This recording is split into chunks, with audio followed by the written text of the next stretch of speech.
Here's a 650-word draft of Part 1 in third-person style, using simple English without headings. The vast chamber of the Galactic Council hummed with nervous energy as the senior members gathered around the holographic display. The image showed a blue-green planet spinning slowly against the black of space. "This is the newly discovered world," announced first speaker Droll, his thin fingers dancing over the controls. "Our sensors classify it as an extreme death world." The gathered aliens murmured in concern.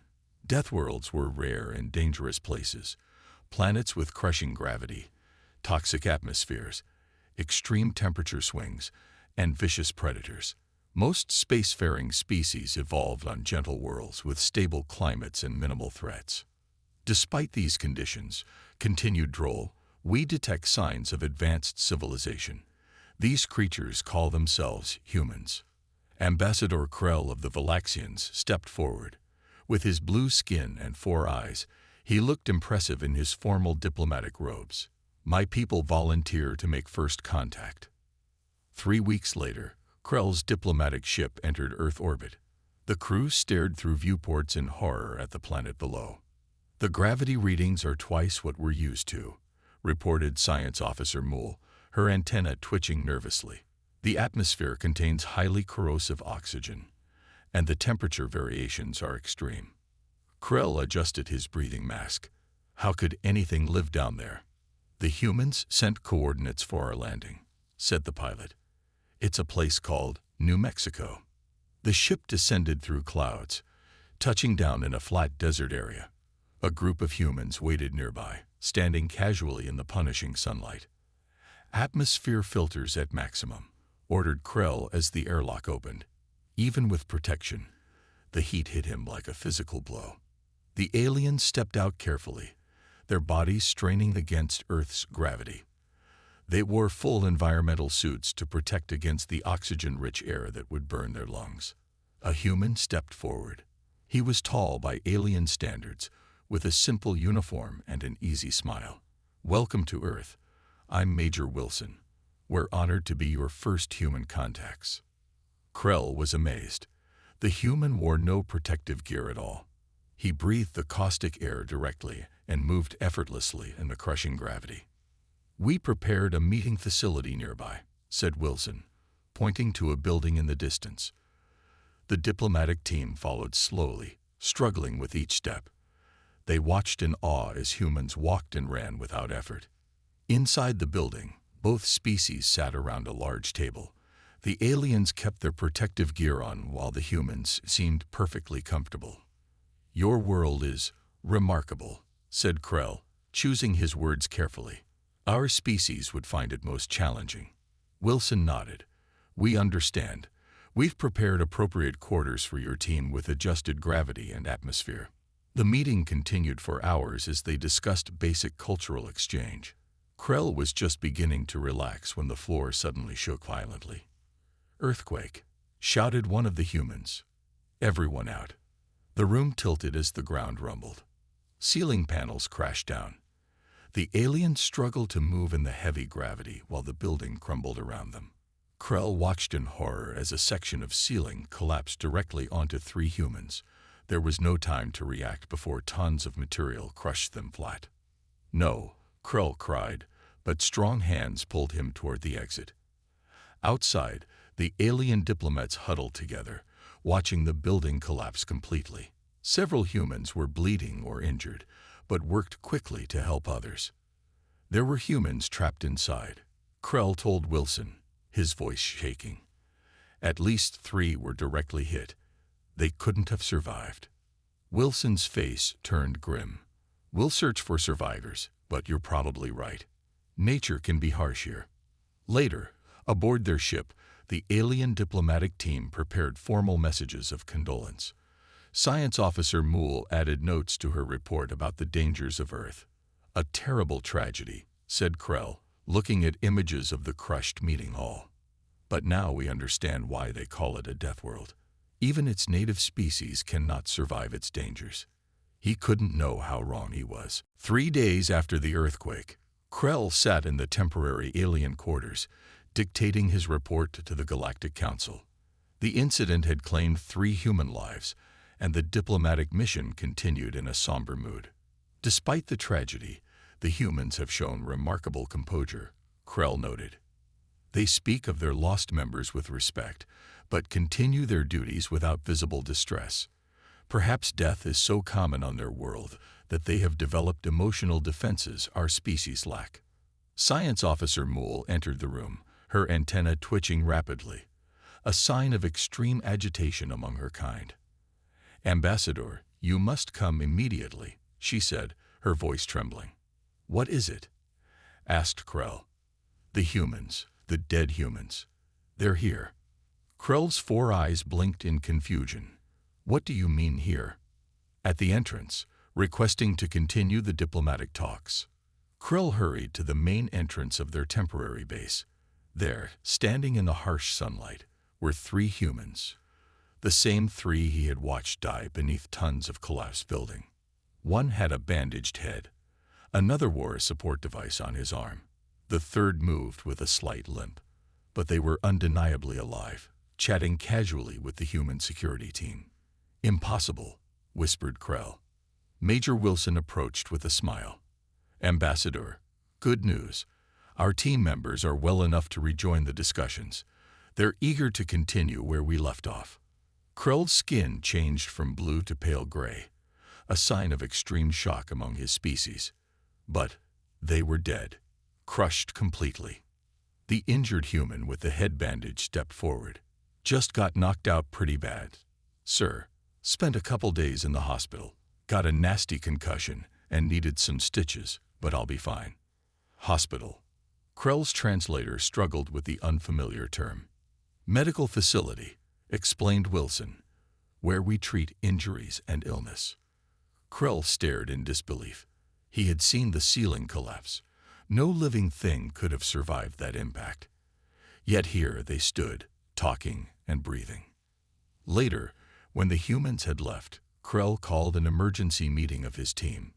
"They returned from death," said Tick, the cultural specialist, his scales rattling with fear. "We are dealing with immortals." "That's not scientifically possible," argued Moole, though her voice lacked conviction. "We all saw them die," Krell said quietly. "And now they live. What other explanation is there?" That night, Krell sent an encoded message to the Galactic Council. "Urgent. Earth species demonstrates ability to resurrect after fatal injuries. Unknown technological or biological process. Recommend highest caution classification. These humans may be functionally immortal." Within days, the message spread through secured channels across the galaxy. Species that had never shown interest in Earth suddenly requested information. Military vessels altered course to position themselves near Earth's solar system, maintaining distance but ready to respond if needed. Meanwhile, the diplomatic mission continued. The humans seemed unaware of the fear they had inspired. They talked about trade, cultural exchange, and scientific cooperation, never mentioning their apparent return from death. During a private conversation, Krell finally found courage to approach the subject indirectly. "Your species shows remarkable recovery from injury," he said to Wilson. The human nodded casually. "We evolved on a pretty rough planet. You either heal fast, or you don't make it. And your medical technology. Nothing special compared to what's out there in the galaxy, I'm sure," Wilson replied. "But we're pretty good at patching ourselves up. Got to be living here." Krell's message that night was even more urgent. "They speak of death as temporary. Recovery is expected, not miraculous. Evidence suggests all humans share this trait. We face a species that evolved on a death world and conquered death itself. In the darkness of space, alien civilizations began to worry about the Immortal Deathworlders." Dr. Trell arrived on Earth 1 month after Ambassador Krell's alarming reports reached the Galactic Council.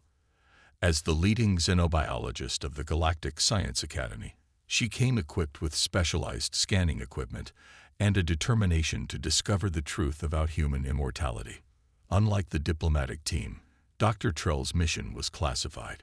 She would observe humans in their natural environment, focusing on their physical resilience and supposed resurrection abilities.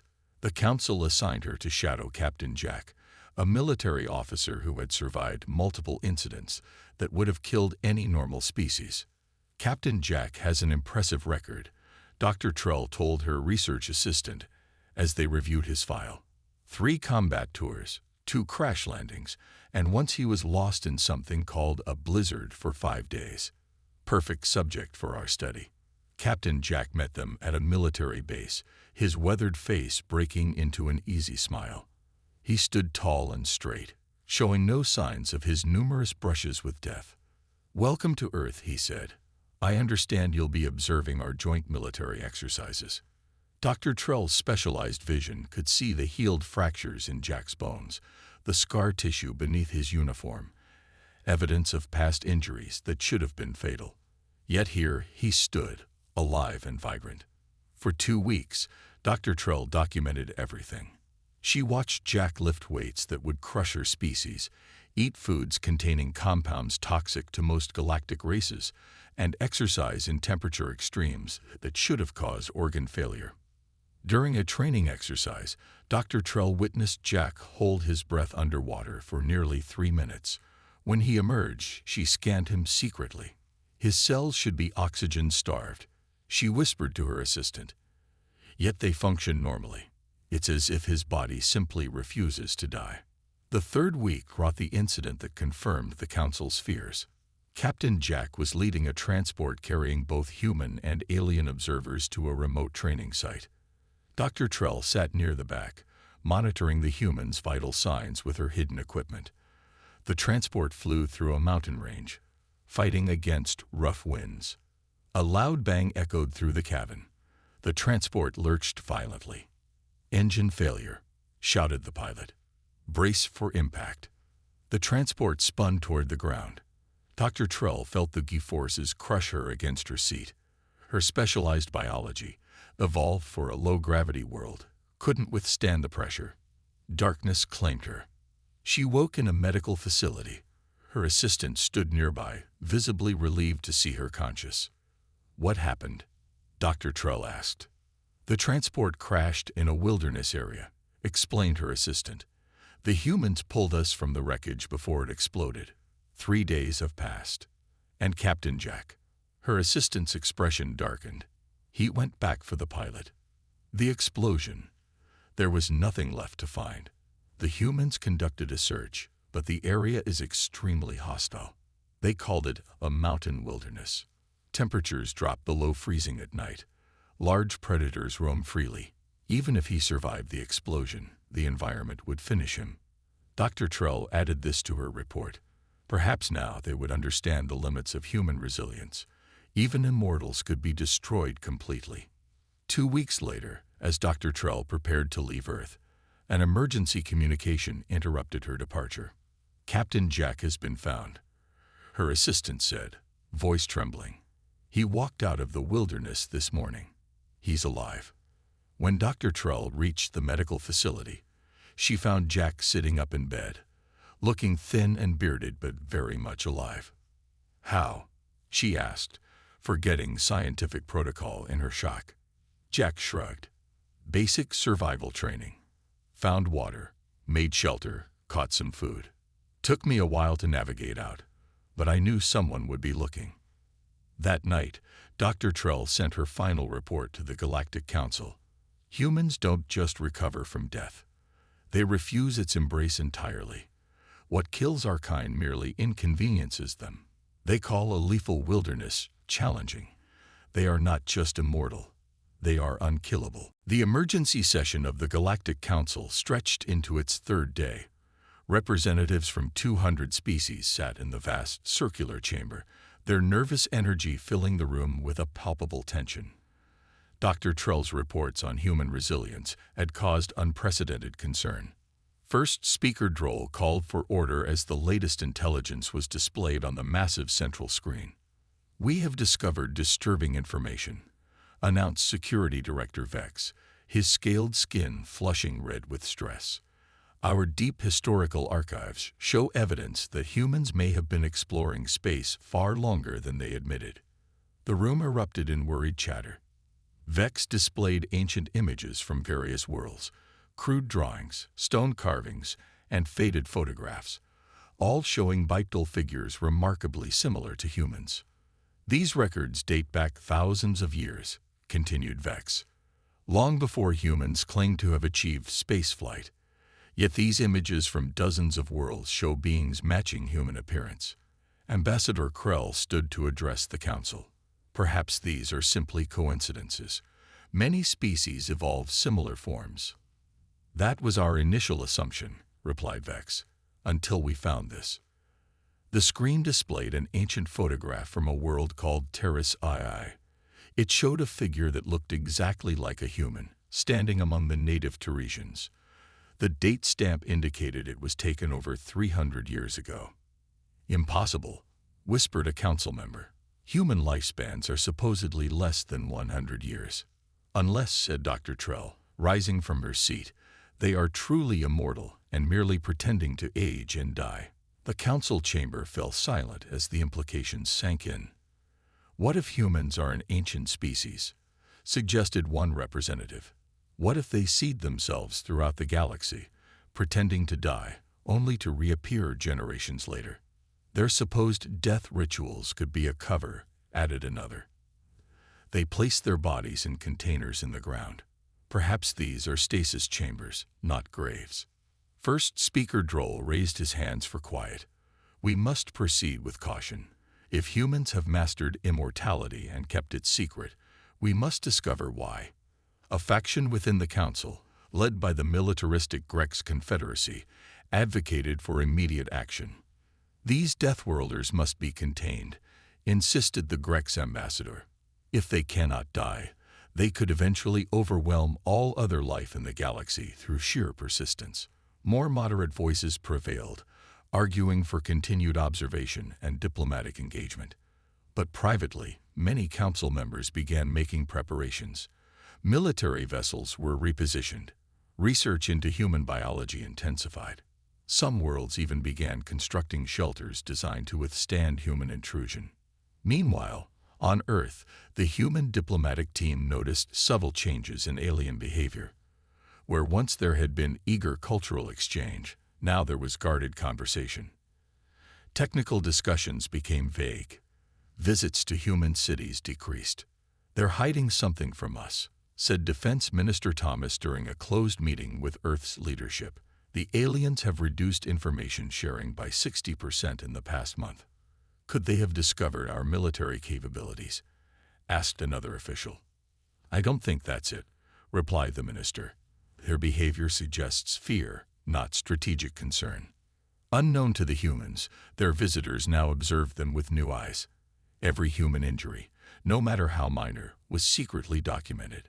Hospital facilities were scanned from orbit. Burial grounds were analyzed for unusual energy signatures.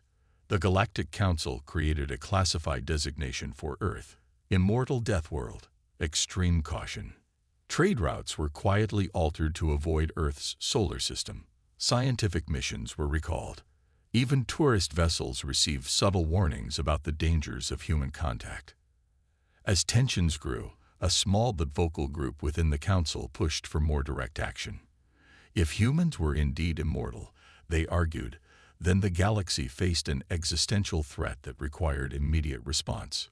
We cannot wait until they spread further, insisted the Grex ambassador during a private session. We must act now, while they are still contained to one system. The motion to establish a quarantine around Earth gained support with each passing day, even as diplomatic smiles masked growing fear. The Galactic Deep Space Research Station orbited a distant gas giant, its curved walls housing scientists from 17 different species. Among them worked Dr. Emily, the only human assigned to the xenobiology department. She had noticed the strange looks and whispered conversations that stopped when she entered rooms, but attributed it to normal alien curiosity about humans. She didn't know about the secret meetings happening in the station's secure chamber. This is our opportunity, insisted Grack, a high-ranking member of the Grex Confederacy. His gray skin glistened under the dim lights as he addressed the gathered aliens. "We must confirm whether humans can truly die." "The Council has not authorized such action," protested Science Director Loon, her feathered crest rising with agitation. "The Council debates while potential immortals spread throughout our systems," countered Grak. "This human is isolated. One simple accident, and we will have our answer." The plan was set in motion the next day. As Dr. Emily worked in the laboratory, the environmental systems experienced a malfunction. Deadly cryogenic gas flooded the sealed room. Security cameras recorded everything as the human collapsed, her skin turning blue, her movements ceasing. Station medical staff pronounced her dead after failed revival attempts. The official report cited equipment failure as the cause. Messages of condolence were sent to Earth, along with notification that the body would be returned according to human protocols. What the conspirators hadn't anticipated was the human response.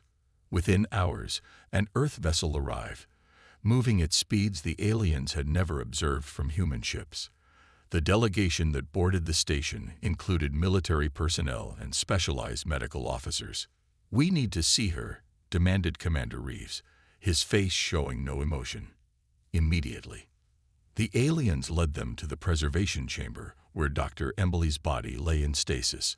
The human medical team performed scans and took samples, working with practiced efficiency. "Prepare her for transport," ordered Reeves. "We're taking her home." The station's alien director tried to engage diplomatically. "We extend our deepest sympathies for your loss. We understand humans have specific rituals for handling your dead." Reeves nodded stiffly. "Yes, she needs to go home." The aliens observed carefully as the humans placed Emily's body in a specialized container. Hidden sensors recorded everything, analyzing the container for signs of revival technology. 2 days later, a small group of alien observers received permission to attend the human funeral ceremony on Earth. They watched with scientific curiosity as humans gathered around a wooden box containing Emily's body. People spoke words about her life. Many leaked water from their eyes. "They call it crying," whispered one alien to another. "A release of excess fluid during emotional distress." "Or," replied his companion, "a component of the resurrection process." The wooden box was lowered into the ground and covered with soil. The aliens noted the location precisely. That night, hidden surveillance devices monitored the gravesite. Nothing happened.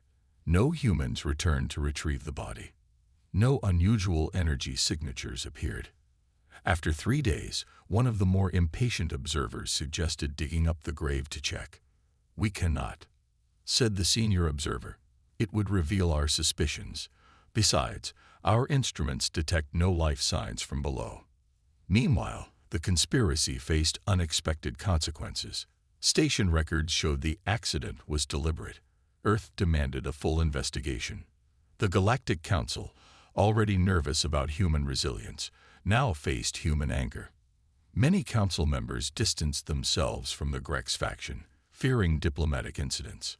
"You have made things worse," First Speaker Droll told Grak privately. "Now they know we fear them." "But we confirmed they can die," replied Grak. Droll's expression darkened. "Did we?" Their ritual was strange. They placed bodies in the ground, marked with stones, as if saving them for later. As the political fallout spread, a junior analyst made a disturbing discovery. Reviewing historical records of human space exploration, she found a photograph of an early mission.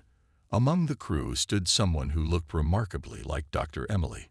The image was nearly 80 years old. Commander Sam paced the bridge of the Earth diplomatic vessel as it approached the Galactic Council's central station. His orders were clear: end the growing misunderstanding before it sparked an interstellar incident. After Dr. Emily's death and the revelation that it had been deliberately caused, tensions between humans and the galactic community had reached a dangerous point. "We're being scanned extensively," reported the sensor officer, "more thoroughly than protocol allows." San nodded. "Let them scan. We have nothing to hide." The truth was their greatest weapon now. After months of intelligence reports detailing the strange rumors spreading about human immortality, Earth's leadership had finally pieced together the misunderstanding. The aliens somehow believed humans could cheat death itself. The ship docked with the massive station. Sam led his team through the airlock, immediately noting the increased security presence. The aliens watched them with a mixture of fear and fascination. First Speaker Droll greeted them in the main diplomatic chamber, surrounded by representatives from major galactic powers. Sam could see Ambassador Krell and Dr. Trell among them. "Commander Sam," said Droll formally, "the Council welcomes Earth's representatives." "Thank you for meeting with us," Sam replied.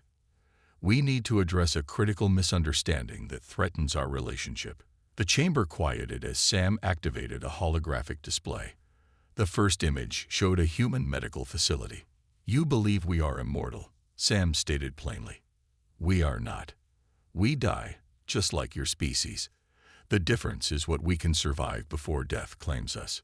He displayed images of the human body, highlighting organs and systems. Humans evolved on a high-gravity world with extreme climate variations and numerous predators. Our bodies develop redundancies. The display showed a human heart. If this fails, we die. But before failure, it can sustain significant damage and continue functioning. Next came lungs. "We have two. One can be completely destroyed, and we survive." Sam continued methodically, explaining human biology in simple terms.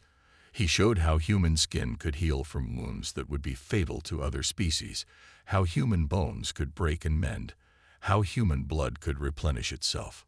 The 3 humans who were injured in the earthquake during first contact weren't killed. They were badly injured but survived. Captain Jack didn't resurrect after the transport crash. He survived by using skills all humans learn. Dr. Trell moved forward, but the physical trauma they endured would kill any other known species.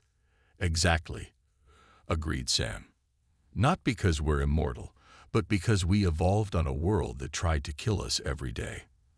The display changed to show human medical technology. Sam explained emergency stasis fields that could temporarily halt biological processes, allowing critically injured humans to reach medical facilities. He demonstrated advanced trauma care, cellular regeneration, and surgical techniques. "When your people saw humans survive what should have been fatal, you assumed we conquered death. The truth is simpler and more complex. We pushed the boundary of death further away." Sam showed medical statistics. "Our average lifespan is under 100 years. Every human dies eventually. We aren't immortal. We're just very, very hard to kill." A murmur spread through the chamber as the aliens processed this information. "And the ancient images of humans on other worlds?" asked Vex suspiciously. "Convergent evolution," explained Sam. "Bipedal forms are efficient across many environments, or possibly early human explorers who were lost and stranded before we developed reliable space travel." For hours, Sam and his team answered questions, provided evidence, and demolished the myth of human immortality. They showed birth records, death certificates, and cemetery documentation. They explained funeral rituals as cultural practices for grieving, not secret resurrection ceremonies. Finally, First Speaker Droll addressed the council. "It seems we have indeed misunderstood our human neighbors. They are not immortal Deathworlders, but rather a species with remarkable resilience and adaptability." Sam could see the relief spreading through the chamber, and for the first time in months, he allowed himself to hope that peace would prevail. 6 months after Commander Sam's revelation to the Galactic Council, the Earth ship Resilience approached a distant world on the edge of explored space. The planet Novus IV had sent distress signals after massive tectonic shifts threatened its main colony. On board the ship, Ambassador Krell of the Valaxians stood beside Captain Jack, watching the damaged world grow larger on the view screen. "Your people volunteered quickly for this mission," noted Krell, his 4 eyes blinking in sequence. Jack nodded. "We're good at handling natural disasters.